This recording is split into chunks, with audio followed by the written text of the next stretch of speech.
আমার নামটা যদি ইমানদারের খাতায় থাকে তাহলে তো আল্লাহর কাছে রহমতের আশা করা যায়। ঘরের মধ্যে প্রবেশ করার পর একদিন, 2 দিন, 3 দিন রাত হয়ে গেল, ওমরের ঘুম হয় না। আমিরুল মুমিনিন চিন্তা করলেন, যদি নামটা আমার মুনাফিকের খাতায় হয়, আমি কেমনে মুনাফিকের খাতা থেকে নামটা কাটানো যাবে সেই চিন্তা করা দরকার। এ মুসলমান, আমাদের সমাজের মধ্যে যত মুসলমান আছেন অধিকাংশ মুসলমান কিন্তু নামে মুসলমান, কামে মুনাফিক, ঠিক কিনা? মুসলমান দাবি করে নামাজ নাই, রোজা নাই, হজ নাই, যাকাত নাই। মুসলমান দাবি করে সুদের কারবারি করে, মুসলমান দাবি করে ঘুষ খায়, মুসলমান দাবি করে কোরআন তেলাওয়াত করে না, কোরআন মানেও না। মুসলমান দাবি করে এমন কোন অন্যায় নাই যে অন্যায়টা সে করে না। আমার আল্লাহ বলেন, ওয়ামিনান নাসি মান ইয়াকুলু আমান্না বিল্লাহি ওয়া বিল ইয়াউমিল আখির ওয়া মা হুম বিমুমিনিন। মানুষের মধ্যে এমন একদল থাকবে যারা নিজেরা নিজেদেরকে মুমিন দাবি করবে, ইমানদার দাবি করবে, আল্লাহওয়ালা দাবি করবে। আমার আল্লাহ ডাক দেয়া বলে, হে ইমানদার বান্দা, জেনে রাখবা, শুনে রাখবা, যারা নিজেরা নিজেদেরকে মুমিন বলে দাবি করে, আমি আল্লাহ বললাম এরা মুমিন নয়, এরা মুনাফিক, এরা ভণ্ড বেঈমান। তুমি রমজান এলে রাখো না রোজা, দিনকে করো আঘাত, পয়সা কড়ির নেই তো অভাব, দাও না তো যাকাত।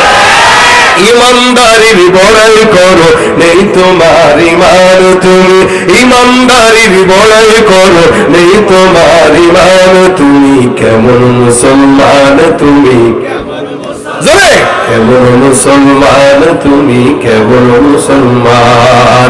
নামাজের সাথে নাই পরিচয়, মানো না কোরআন, নামাজের সাথে নাই পরিচয়, মানো না কোরআন। তুমি কেমন, তুমি কেমন মুসলমান। তুমি নবীর উম্মত দাবি করো, সুন্নাহ মানো না, নবীর অপমানে তোমার হৃদয় কাঁদে না। নবীর উম্মত দাবি করো, সুন্নাহ মানো না, নবীর অপমানে তোমার হৃদয় কাঁদে না। তুমি বিজাতীয় সংস্কৃতিতে সপেছ পরাণ, তুমি বিজাতীয় সংস্কৃতিতে সপেছ পরাণ। তুমি কেমন মুসলমান, তুমি কেমন মুসলমান, ঠিক কিনা? সুদের টাকায় প্রাসাদে গড়, ঘুষ ছাড়ো না, দিন দুঃখী না খেয়ে মরে, খবর রাখো না। তুমি সুদের টাকায় প্রাসাদে গড়, ঘুষ ছাড়ো না, দিন দুঃখী না খেয়ে মরে, খবর রাখো না। তুমি ঘুষ খেয়ে অবিচার করো, সাজিয়া প্রধান, তুমি ঘুষ খেয়ে অবিচার করো, সাজিয়া প্রধান। তুমি কেমন মুসলমান, তুমি কেমন মুসলমান। নামাজের সাথে নাই পরিচয়, মানো না কোরআন। তুমি কেমন মুসলমান, তুমি কেমন মুসলমান। দাবির নাম মুসলমান নাকি মানার নাম?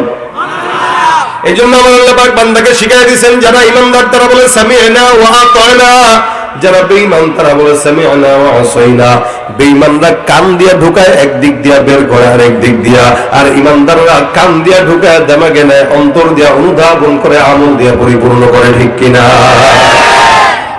আমিরুল মুমিনিন ডাক দিয়া বলে, আমার নামটা কি মুমিনের খাতায় নাকি মুনাফিকের খাতায়? হুযায়ফা বলে, না, ওমর বাসার মধ্যে যায়, ঘুম নাই, চোখের মধ্যে ঘুম নাই, আমিরুল মুমিনিন ঘুমায় না, পেরেশানি। আমার নামটা যদি মুনাফিকের খাতায় হয়, জাহান্নাম ছাড়া আমার কোনো দ্বিতীয় রাস্তা নেই। 3 দিন পরে আমিরুল মুমিনিন হুযায়ফার ঘরের মধ্যে যায়, দরজায় টোকা দেয়। হুযায়ফা কে? বলে, আমি আমিরুল মুমিনিন ওমর। হুযায়ফা ডাক দেয়া কয়, আমিরুল মুমিনিন, আপনি আমার দরজার সামনে না এসে আমাকে খবর দিলেই তো আমি আপনার সামনে চলে যেতাম। ওমর ডাক দিয়া বলে, হুযায়ফা, একটা প্রশ্নের জন্য আসলাম, জবাব দিবা? আমিরুল মুমিনিন যখন বললেন জবাব দাও, হুযায়ফা ডাক দিয়া বলে, আমিরুল মুমিনিন বলেন, আপনার জন্য আমি তৈয়ার। হুযায়ফা ডাক দিয়া বলে, কি প্রশ্নের জবাব দেওয়া লাগবে? আমিরুল মুমিনিন ওমর ডাক দিয়া কয়, হুযায়ফা, আমার কতদিন যাবত মাথার মধ্যে একটা পেরেশানি কাজ করে, আমি এই পেরেশানির মধ্যে আছি। বলো, আমার ইন্তেকালের পর তুমি হুযায়ফা আমার লাশের জানাজার নামাজ পড়বা কিনা? আমিরুল মুমিনিন ডাক দিয়া বলে, আমার লাশের জানাজার নামাজটা তুমি পড়বা? বলে হ্যাঁ। হুযায়ফা ডাক দিয়া বলে, কি বলেন আমিরুল মুমিনিন? আপনার মতো একজন সাহাবী ওমর, যার ব্যাপারে পয়গম্বর বলেন নবী হওয়ার যোগ্যতা কারো নাই, ওমরের আছে। ওমর যদি আমার পরে কোনো নবী হইতো, আমার পরের নবীটাই হইতো হযরত ওমর। আপনার মতো একজন সাহাবীর জানাজা আমি হুযায়ফা কেন করব না? আমিরুল মুমিনিন, আপনার কাছে আমি ওয়াদাবদ্ধ নিয়ত করলাম, অবশ্যই অবশ্যই আল্লাহ যদি হায়াতে বাঁচায় রাখে, আপনার ইন্তেকালের পর আপনার লাশের জানাজার নামাজটা আমি হুযায়ফা করব। হুযায়ফা রাদিয়াল্লাহু তাআলা সুন্দর করে ক্লিয়ারেন্স দেয়া যায়। আমিরুল মুমিনিন এবার খুশি হয়ে গেল, আলহামদুলিল্লাহ, আল্লাহ তোমার শুকরিয়া। হুযায়ফা ডাক দিয়ে বলে, কেন আপনি জিজ্ঞাসা করলেন? গভীর রাতে কেন জানাজার নামাজের জন্য আমার দরজায় আসলেন? এবার আমিরুল মুমিনিন ডাক দিয়ে বলে, হুযায়ফা, গত 3 দিন আগে তোমার কাছে আমার নামটা কি মুনাফিকের খাতায় আছে নাকি ইমানদারের খাতায় আছে জানার জন্য জিজ্ঞাসা করলাম, তুমি বলো নাই। আমি জানি তোমার কাছে লিস্টে আছে, তুমি জানো মুনাফিক কে ইমানদার কে। সুতরাং আমি এটা জানি মুনাফিকের জানাজা অন্য কেউ পড়লেও হুযায়ফা পড়ে না। আমি তোমাকে জিজ্ঞাসা করলাম, হে হুযায়ফা, আমার লাশের জানাজার নামাজটা তুমি পড়বা কিনা বলো। নিঃসন্দেহ তুমি আমার কাছে ওয়াদাবদ্ধ, তুমি আমার জানাজার নামাজ পড়বা। তুমি নিজের জবানে স্বীকারোক্তি দিলা, তার মানে আমার বোঝা হয়ে গেল আমি ওমরের নামটা আল্লাহর রহমতে মুনাফিকের খাতায় নয়, ইমানদারের খাতায়। আমিরুল মুমিনিন সুন্দর করে কথাও বের করে নিলেন, প্রশ্নের মাধ্যমে নিজের ইচ্ছাও জেনে নিলেন, মুনাফিক নাকি ইমানদার এটাও বুঝে নিলেন। এ মুসলমান, যেখানে আমিরুল মুমিনিন ওমরের মতো একজন লোক পেরেশানিতে আছে, সেখানে আমাদের দেশে ঘুষখোর, সুদখোর, নাস্তিক, মুরতাদ যদি কয় আমার কোনো গুনাহ নাই, বুঝতে হবে গুনাহগার হওয়ার জন্য, নাস্তিক বেঈমান হওয়ার জন্য এতটুকুন কথার বাইরে কোনো কথা দরকার নাই। আমার আল্লাহ পাক প্রত্যেকটা নবীদেরকে নিষ্পাপ বানাইছেন, কোনো সন্দেহ আছে? নবীরা মাসুম, সাহাবীরা আল্লাহ পাকের রহমতে মাসুম। আমার আল্লাহ পাক রব্বুল আলামিন বলেন, রাদিয়াল্লাহু আনহুম ওয়া রাদু আন, আল্লাহ তাআলার উপর সন্তুষ্ট, তারাও আল্লাহ পাকের উপর সন্তুষ্ট। এরপরে তাবেঈদের জামানা, আমার নবী বলেন কোন ইমানদার বান্দা যারা আমাকে দেখেছে অথবা আমাকে দেখেছে তাদেরকে দেখেছে, আল্লাহর নবী বলেন ওই তাবেঈদেরকেও আমার আল্লাহ পাক রব্বুল আলামিন নিজের দয়ায় maaf করে দিবেন। সুবহানাল্লাহ। নবীরাও নিষ্পাপ, সাহাবীরাও maaf পেয়ে গেছেন, তাবেঈদেরকেও maaf করে দেওয়া হবে। এরপরের যুগ থেকে আজ পর্যন্ত যত বান্দা জমিনের মধ্যে আছে, প্রত্যেকটা বান্দার গুনাহ আছে না নাই? যত বড় পীর তত বড় গুনাহ, যত বড় বুজুর্গ তত বেশি শয়তান ধরে। মনে রাখবেন, ঘরের মধ্যে আপনার সম্পদ আছে, টাকা আছে, আপনার ঘরে টাকা যখন থাকবে, চোর যখন জানবে তখন সেই ঘরের মধ্যেই ঢুকবে, ঠিক কিনা? এই জন্য ইমানদারকে শয়তান বেশি ওয়াসওয়াসা দেয়, ইমানদারের পিছনে শয়তান বেশি ছুটে। কেন জানেন? বলে ইমানদারের দেহের মধ্যে ঈমানের সম্পদ থাকার কারণে শয়তান চুরি করার জন্য তার আশেপাশে ঘুরঘুর করে।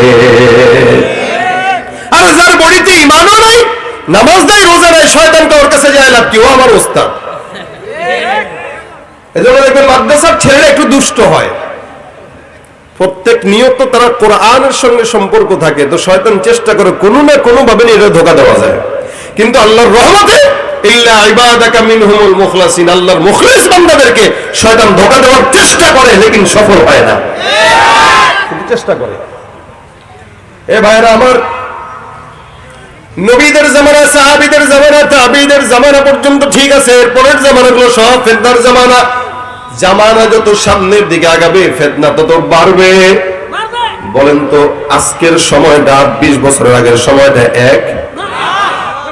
আজকের সময় 2024 সালের ফিতনা 2000 সালের ফিতনা এক নাকি? বলে না? অবশ্যই অবশ্যই 2024 সালের ফিতনা অনেক অনেক বেশি। আজ থেকে যারা অতীতে জন্মগ্রহণ করেছে, আমার আল্লাহ বলেন আমাদের দেশে অনেক ভাইরা আছে যারা আমাদের আকাবির বুজুর্গানে দিনদেরকে গালি দেয়, সাহাবীদেরকেও গালি দেয়, আল্লাহ ওয়ালাদেরকেও গালি দেয়।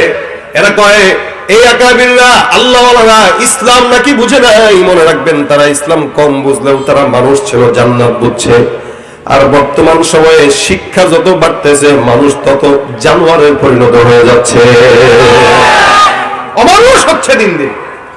এই জন্য আমার আল্লাহ ডাক দেয়া বলেন, ওয়াস-সাবিকুনা আস-সাবিকুন উলাইকাল মুকাররাবুন ফি জান্নাতিন নাঈম সুল্লাতুম মিনাল আউয়ালিন ওয়া কালিলুম মিনাল আখিরিন। আমার পয়গম্বর আল্লাহ পাক রব্বুল আলামিন ডাকেন, আমার পয়গম্বর বলেন খায়রু উম্মতি করনি সুম্মাল্লাযীনা ইয়ালুনাহুম সুম্মাল্লাযীনা ইয়ালুনাহুম। খুব বুঝবেন, আমার আল্লাহ পাক ডাক দিয়া কয় বান্দা যারা সাবিকিন হয়ে গেছে এই সমস্ত ঈমানদারকে আমি আল্লাহ পাক দামি বানাইলাম যে যত বেশি অতীতে সে তত আল্লাহর জান্নাতের নিকটে, যেই জামানার যত বেশি রাসূলের থেকে নিকটে। বুঝবেন নবী করিম সাল্লাল্লাহু আলাইহি ওয়াসাল্লাম বিদায় হয়েছেন 1450 বছর, 1446 হিজরি চলে, 1500 বছর হয়ে গেল আল্লাহর পয়গম্বর বিদায় হয়ে গেছে। আজ থেকে 30 বছর আগে যে সন্তানটা জন্মগ্রহণ করেছে, আমার চাইতে 30 বছর আগের সন্তানটা আল্লাহর নিকটবর্তী, জান্নাতের নিকটবর্তী, রাসূলের নিকটবর্তী। কারণ সে 30 বছর আগে হলো পয়গম্বরের নিকটে, এমনকি আজকের সন্তানটাও আগামীকালের সন্তান থেকে একদিন হলো আল্লাহর নবীর নিকটে। সুতরাং পূর্ববর্তীদেরকে গালি না দিয়া তাদের মতো হওয়ার চেষ্টা করেন। আপনি আপনার বাবার দিকে তাকান, মায়ের দিকে তাকান। ভাই, এই এলাকার কথাও যদি বলি, এখনকার হালত তো ভিন্ন। 20 বছর আগেও বলেন তো আমাদের দেশের যে সমস্ত মহিলারা ছিল রাস্তা দিয়ে হেঁটে হেঁটে যাইতো, 60 বছরের মুরব্বী, 70 বছরের মুরব্বী, রাস্তায় যদি কোনো বেগানা পুরুষ দেখতো পুকুর পাড়ে যে নামতো। রাস্তায় কোনো বেগানা পুরুষ দেখলে এই পর্যন্ত ওড়না টেনে দিত, শাড়ির আঁচলটা এই পর্যন্ত টেনে দিয়ে ওই গাছের আড়ালে, বিল্ডিং এর আড়ালে, টিনের চালের আড়ালে লাগাইতো। আর বর্তমান সময়ে নারীরা পুরুষদেরকে দেখার সাথে সাথে লুকাবে তো দূরের কথা, ওড়না বুকে থাকলেও সেটা সরায় দেয়। এটাই বাস্তব। তার মানে আমার মা খালারাই ভালো, সামনে যারা আসতেছে এরা যতদিন যাচ্ছে ততই উগ্র হচ্ছে, ঠিক কিনা? নারীদের হালত তো এখন এরকম, মাআযাল্লাহ, আল্লাহ মাফ করুক, বেশিরভাগ মানুষই তো ভালো, কম মানুষই খারাপ। কিন্তু বর্তমান সময়ে বেশিরভাগ মানুষই খারাপ, কম মানুষই ভালো। যার কারণে মা বোনরাও দিন যত যাচ্ছে উগ্র হচ্ছে। বাজারে যাবেন নারী, মার্কেটে যাবেন নারী, সংসদের মধ্যেও নারী, সব জায়গায় নারী। আর পুরুষরা সব ঘর জামাই হয়ে বসে আছে শ্বশুর বাড়ি। নারী বেশি না? ফিতনা বাড়তেছে না কমতেছে? নিজে কিনে দিবেন, কাপড় পছন্দ হবে না, তার নিজের যাওয়া লাগে। আর মাশাআল্লাহ দিলে কাপড়ওয়ালা দোকানদারও হয়েছে, খালি গিয়েছে ভাবি, আসসালামু আলাইকুম ভাবি, এই বসে, এই চা দে ভাবি রে। আপনি গেলে 5 টাকার জিনিস 15 টাকা, ভাবি গেলে 5 টাকার জিনিস 2.5 টাকা। কি বলেন? দেখেন ফিতনা এভাবেই হয়। আমাদের মা খালারা উঠানের মধ্যেও কোনোদিন শাড়িও নাড়তে দিত না, না জানি আবার কোনো পরপুরুষ দেখে ফেলে এই ভয়। জামা ওনারতো না, ছায়া ওনারতো না, কোনো পরপুরুষ দেখে ফেললে গুনাহ হবে। হে মুসলমান নবীর উম্মত, আমি আমার মা বাবার কথা যদি বলি, আপনার মা বাবা দাদার কথা বলেন। আমাদের মা বাবা দাদারা, খালারা, ফুফুরা, চাচিরা প্রত্যেকদিন সকালবেলা সূরা ইয়াসিন তেলাওয়াত না করে ঘরের কোনো কাজে হাত দিত না। কথা কয় না? না, আপনাদের মা খালারা করে নাই এটা নাকি? করছে বলে তো আমার শিখছেন মিয়া। আপনি যতটুকু শিখছেন আপনার মা বাবার অবদানে শিখছেন। আপনি যতটুকু করবেন ততটুকুই আপনার সন্তান শিখবে, এটা মাথায় রাখেন। আপনার বাবা মা যদি আপনাকে তাহাজ্জুদ শিখায়, আপনি তাহাজ্জুদ পড়েন না কিন্তু ফজরটা পড়েন, আর আপনি ফজর পড়বেন, আপনার ছেলে ফজরই পড়বে না, জোহর পড়বে। এই জন্য ভাইরা আমার, আমরা আমাদের সময় দেখতাম আজ থেকে 35-40 বছর আগের মা বোনেরা, 30 বছর আগের মা বোনেরা সকালবেলা সূরা ইয়াসিন তেলাওয়াত না করে কোন ঘরের কাজের মধ্যে হাত দিত না। আবার বিকেল বেলা সুন্দর করে সূরা ওয়াকিয়া তেলাওয়াত না করে কোনোদিন কাজের মধ্যে হাত দিত না। রাত্রিবেলা সূরা মুলক তেলাওয়াত না করে ঘুমের মধ্যে যেত না।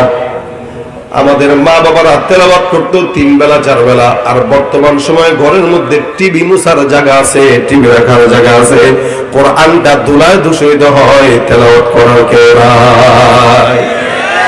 শুধু তাই না, আমি আমার নিজের কথাও যখন বলি আমি এভাবেই বলি। আমি আমার ছোটবেলার থেকে বুঝ হওয়ার পর থেকে এখনো পর্যন্ত দেখি আমার ঘুম ভাঙতো। ছোটবেলায় যখন ঘুমাইতাম ফজরের নামাজের পর আমার ঘুম ভাঙতো আমার বাবার তেলাওয়াতের আওয়াজে। আমার বাবা তো আলেম না, সাধারণ তাবলীগের মেহনতের কারণে আমাকে আলেম বানাইছেন। প্রায় 40 বছর যাবৎ সচিবালয়ে চাকরি করছেন একজন সরকারি অফিসার। কিন্তু দাওয়াত ও তাবলীগের মেহনতের কারণে আল্লাহ পাক রব্বুল আলামিন বুঝ দিয়েছেন, যার কারণে সন্তানরা আলেম বানাইছেন।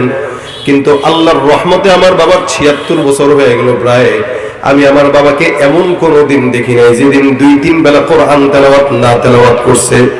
যার কারণে ছোটবেলায় ঘুম থেকে যখন জাগতাম বাবার কোরআন তেলাওয়াতের আওয়াজে ঘুম ভাঙতো, আমার মায়ের জিকিরের আওয়াজে ঘুম ভাঙতো। আর বর্তমান সন্তানদের ঘুম ভাঙে মা বাবার মোবাইল, ফেসবুক আর ইউটিউবের আওয়াজে। এ ভাইরা আমার, জমিনের মধ্যে মানুষ যত সামনের দিকে আসবে ততই গুনাহগার। এই কারণে আমার আল্লাহ পাক রব্বুল আলামিন বলে গুনাহ তো হয়ে যাবে, বান্দার গুনাহ ২৪টা ঘন্টা হয়, কিন্তু আল্লাহ পাক বান্দাকে মাফ করে দেওয়ার ঘোষণা করে দিয়েছেন। অন্যান্য নবীদের উম্মতকে আল্লাহ পাক রব্বুল আলামিন মাফ করার ঘোষণা তেমন ভাবে করেন নাই। নবী করিম সাল্লাল্লাহু আলাইহি ওয়াসাল্লামের উম্মত হিসেবে আপনার আমার কত আল্লাহ পাক দাম দিয়েছেন। নবী বলেন সব নবীর উম্মতরা পিছনে থাকবে, আমার উম্মতরা আগে জান্নাতে ঢুকবে, তারপরে অন্য নবীর উম্মতরা জান্নাতে যাবে। আমার আল্লাহ পাক রব্বুল আলামিন বলে বান্দা টেনশনের কারণে গুনাহ যদি হয়েই যায়, পূর্ববর্তী নবীদের গুনাহ যখন হইতো, উম্মতদের গুনাহ যখন হইতো, গুনাহটা দরজায় লেখা হয়ে যাইতো, প্রকাশ হয়ে যাইতো। কিন্তু আল্লাহ পাক আপনাকে আমাকে এত সম্মান দান করলেন, যার কারণে আমাদের গুনাহ আল্লাহ পাক প্রকাশ করেন না। শুধু তাই নয়, কেউ যদি কারো অন্যায় আর গুনাহ জানে, নবী বলেন মান সাতারা মুসলিমান সাতারাহুল্লাহু ইয়াওমাল কিয়ামাহ। আমার আল্লাহ পাক আদেশ করেছেন কোন ইমানদারের অন্যায় যদি জানে সে যেন গোপন রাখে। কারণ কি, কেউ যদি কারো গুনাহ গোপন রাখে, আমার আল্লাহ কিয়ামতের ময়দানে বান্দার গুনাহকে গোপন রেখে দিবেন। সুবহানাল্লাহ। এ ভাইরা আমার, এই কারণে বেশি বেশি ইস্তিগফারের কথা আমার আল্লাহ পাক বলেন ওয়া আনিস্তাগফিরু রাব্বাকুম সুম্মা তুবু ইলাইহি। বান্দা তোমরা ইস্তেগফার করো, গুনাহ সকালবেলা হইলো আবার ইস্তেগফার করো, রাত্রিবেলা হলো আবার ইস্তেগফার করো। বান্দা ইস্তেগফার করবে ১ নম্বরের আমল, ২ নম্বরে আল্লাহ পাক বলেন তওবা করো। ইস্তেগফার মানে গুনাহ যেটা হয়ে গেছে আল্লাহ তুমি মাফ করে দাও, আর তওবা মানে আর জিন্দেগিতে কোনো গুনাহ করব না, এই ব্যাপারে আজম বিল জজম করা। আমার আল্লাহ বলে কেউ যদি ইস্তেগফার আর তওবা করে, আমি আল্লাহ বান্দার যাবতীয় যত কল্যাণ দরকার হয় সব কল্যাণ বান্দার জন্য দান করে দিব। সুবহানাল্লাহ। শুধু তাই নয়, হাসান আল বসরি রাহমাতুল্লাহ আলাইহি বহুত বড় বুজুর্গ, ওনার ঘটনা আমি একদিন মজলিসের মধ্যে বসা, একটা লোক মজলিসের মধ্যে ঢুকলো, খুব বুঝবেন, একটা লোক মজলিসে ঢুকলো, ঢুকে বলে হুজুর এমন কোন গুনাহ নাই যে গুনাহটা আমি করি নাই, আপনি আমাকে এমন ছোট্ট কোন আমল শিখায়া দেন যে আমলের কারণে আল্লাহ পাক আমাকে মাফ করে দিবে। হাসান বসরি রাহমাতুল্লাহ আলাইহি বলেন যাও যাও বেশি বেশি ইস্তেগফার করো। কোন বান্দা যখন ইস্তেগফারের আমল বেশি বেশি করবে, আমার আল্লাহ ওই বান্দার সব গুনাহগুলো আল্লাহ পাক মাফ করে দিবে। নবী করিম সাল্লাল্লাহু আলাইহি ওয়াসাল্লাম হাদিসের মধ্যে ডাক দিয়া বলেন, একবার কোন ঈমানদার বান্দা যখন ইস্তেগফার করবে, বান্দার সমুদ্রের ফেনা পরিমাণ গুনাহ যদি হয়, আমার আল্লাহ সব গুনাহ বান্দার মাফ করে দিবেন। সুবহানাল্লাহ। হাসান বসরি ডাক দিয়া কয় যাও বেশি বেশি ইস্তেগফার করো। এবার দ্বিতীয় নাম্বার একজন বান্দা ঢুকলো, ঢুকে ডাক দিয়া বলে হুজুর আমি যে এলাকায় থাকি ওই এলাকায় আসমান থেকে বৃষ্টি নাই, এমন কোন আমল শিখা দেন যে আমলের কারণে আল্লাহ পাক বৃষ্টি দান করবেন। হাসান আল বসরি রাহমাতুল্লাহ আলাইহি ডাক দিয়া কয় যাও যাও বেশি বেশি ইস্তেগফার করো। প্রথম জন আসলো গুনাহের জন্য, তাকেও বললো ইস্তেগফার করো। দ্বিতীয় জন আসলো বৃষ্টি নাই, তাকেও বললো ইস্তেগফার করো। তৃতীয় জন এসে ডাক দেয়া বলে হুজুর আমার সম্পদ নাই, বাসায় বিবিরে ভালো মতো কাপড় চোপড় কিনে দিতে পারি না, সন্তানরে খাওয়াইতে পারি না, এমন কোন আমল শিখায় দেন যে আমলের কারণে আল্লাহ পাক রব্বুল আলামিন রিজিকের মধ্যে বরকত দান করবে। হাসান বসরি ডাক দেয়া কয় যাও যাও বেশি বেশি ইস্তেগফার করো। তিনজনকে একটাই আমল দিল। এরপরে তাকায় দেখে আরেকজন বান্দা ঢুকলেন, ঢোকার পরে ডাক দেয়া বলে হুজুর আমার সম্পদ নাই, সন্তান নাই, আমি বিয়ে করলাম 10টা বছর হয়ে গেল, এখনো পর্যন্ত কোনো সন্তান হয় না, এমন কোন আমল শিখায় দেন যে আমলের কারণে আল্লাহ পাক রব্বুল আলামিন আমাকে সন্তান দান করবেন। আমাদের দেশে কিছু কিছু মানুষ যাদের সন্তান হয় না, এরা সন্তানের জন্য খাজার দরবারে মাজারে যায় সেজদায় পড়ে থাকে, ঠিক কিনা? আচ্ছা, সেজদায় মাজারে পড়লে বা দিলে আপনাদের মতে কি বলে, ঈমান কি থাকবে? সেজদা কার জন্য? শুধু ওয়াসজুদ ওয়াকতারিব। আল্লাহ বলেন বান্দা সেজদা দিবা, আর আমার নিকটবর্তী যে বান্দা যত বেশি আল্লাহকে সেজদা দেয়, আল্লাহ পাকের তত বেশি নিকটে যায়। এটা আল্লাহর সাথে বান্দার সম্পর্কের সবচেয়ে বড় মাধ্যম হলো সেজদা। উসজুদ ওয়াক্তারিফ, সিজদা দাও নিকটবর্তী। মানে মাজারে না তাজিমে সিজদা দেন, আর যেই সিজদাই দেন ঈমান আর সাথে নাই, ওটা শয়তান নিয়ে গেছে। মাজারে যায় খাজার কাছে, মাজারে পড়ে থেকে যদি কেন বাবা গো সন্তান দেন, বাবাই যদি কবরের ভিতর থেকে কথা বলতে পারতো, বাবাই কইতে নালায়েক না খান্দানা চিজ, আমার নিজেরও তো সন্তান ছিল না, তোরে দিমু কোন জায়গা থেকে। অথবা এমন পীরের কাছে যায় যে পীরের দাড়িও নাই, পীরের কাছে যায় ডাক ডাক আব্বা কই যে আমার বিবির আপনার কাছে নিয়ে আসলাম, একটু ফুটও দিয়া দেন যেন সন্তান হয়। বাবা বিয়ে দেখে পছন্দ হয়ে গেছে, আমি কই সন্তান দেব, তবে শর্ত হলো বউরে আমাদের খানকায় 1 মাসের চিল্লা রেখে যাও। ওটা বুঝে না, চিল্লায় চিল্লায় 1 মাসে রেখে যাও, এখানে আমল টামল আছে, গোপনে বসে বসে আমল করবে, সন্তান হয়ে যাবে। মনে রাখবেন, কোন বাবা যদি আপনার বিবিকে ওই মাজারের কোন খানকায় চিল্লায় বসতে দেয় আর সন্তান যদি হয়, ভাববেন এই সন্তান আপনার না, এই সন্তান আপনার বাপের, আর বউ আর আপনার নাই, বউ এখন আপনার মা হয়ে গেছে। কথা ঠিক কিনা বলে খান? গিরিয়ার মাজার পূজা চলছে দেশটা জুড়িয়া, সেরে কি আর ভণ্ডামিতে দেশটা গেছে ভরিয়া। গিরিয়ার মাজার পূজা চলছে দেশটা জুড়িয়া, সেরে কি আর ভণ্ডামিতে দেশটা গেছে ভরিয়া। গাজার কলকিটার মারিয়া, গাজার কলকিটার মারিয়া, দেখায় খাজার শান ওরা, ওরা শিক্ষিত শয়তান, ওরা শিক্ষিত শয়তান, ওরা দুর্নীতির ওই আখড়ায় বসে, দুর্নীতির ওই আখড়ায় বসে জাহির করে জ্ঞান, কলম দিয়ে কামায় টাকা, ধরে সাধু ভান। ওরা শিক্ষিত শয়তান, ওরা শিক্ষিত শয়তান, ওরা শিক্ষিত শয়তান, ওরা যেখানে যাই ভেজালেতে ভরে গেছে দেশটায়, ব্যবসায়ীরা ওরা রাতারাতি কালো টাকায় হাত রাঙায়। ডিমের একটা পিসের দাম 16 টাকা, কি কোন ঠিক না? আচ্ছা কোন তো ডিমটা পারে কে, নাকি ব্যবসায়ী? ব্যবসায়ী যদি পারতো তাহলে বলতাম তোর কষ্ট হইতেছে, তুই টাকা নে, 20 টাকা নে, সমস্যা নেই। মুরগি পারে ফ্রি, ধান্দাবাজি করে ব্যবসায়ী। মুরগি যদি বুঝতো আর জানতো আমি কষ্ট করে কক কক কক কক কক করে ডিমটা পারি, আরে শয়তানের করে শয়তান দুর্নীতিবাজ আমার এই ডিম আমার থেকে ফ্রি নিয়ে করে এটা নিয়ে ধান্দা করে, তাহলে আজকে থেকে আমারে দিবি 10 টাকা, এরপরে ডিম একটা পারবো, 10 টাকা দিবি না, ডিম পারা বন্ধ। দেখেন কৃষক শ্রমিক এই যে সুন্দর ফসল ফলায়, কিন্তু কৃষক টাকা পায় না, টাকা পায় ধান্দাবাজ। ঠিক কিনা?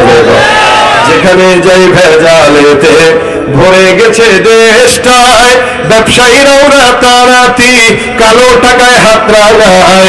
ভেজাল থেকে বাঁচতে হলে, ভেজাল থেকে বাঁচতে হলে খোলা রাখো কান, ওরা শিক্ষিত শয়তান, ওরা শিক্ষিত শয়তান, ওরা শিক্ষিত শয়তান। শিক্ষাঙ্গনের দিকে ভাইরে দেখো না চোখ মেলিয়া, ছাত্ররা সব বই ছাড়িয়া থাকে শুধু প্রেম লইয়া। কারা কারা বিয়ে করো নাই হাতটা তুলে দেখাও তো, বিয়ে করে নাই কারা কারা? কই হাত তুলে না কে? বিয়ে করে নাই কারা কারা?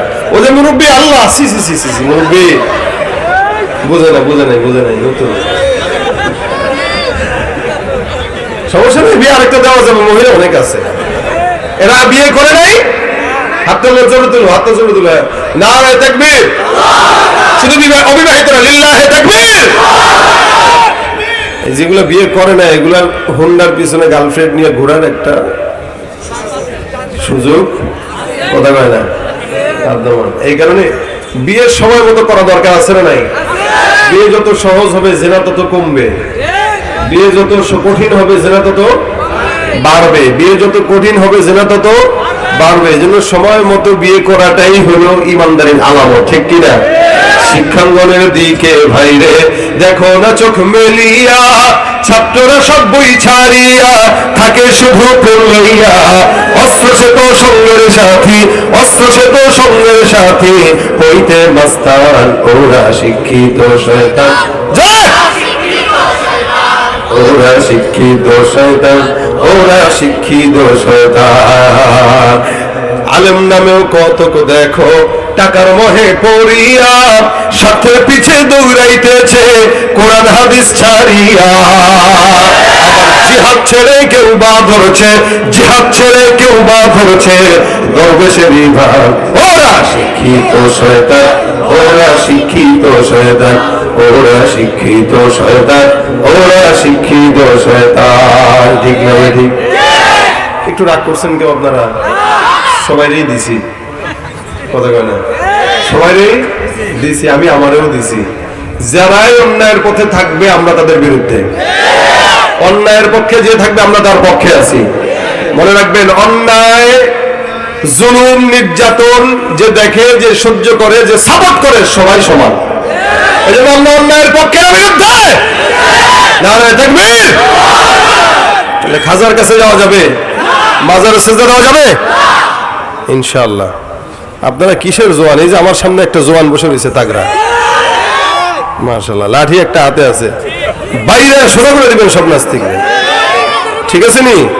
বাইরে সোজা করে দিবেন সব নাস্তিকরে, মাশাআল্লাহ। যুবক হলো তো এটাই হওয়া দরকার, কেউ ঠিক না? শাবাবাত হো তো এসি হো।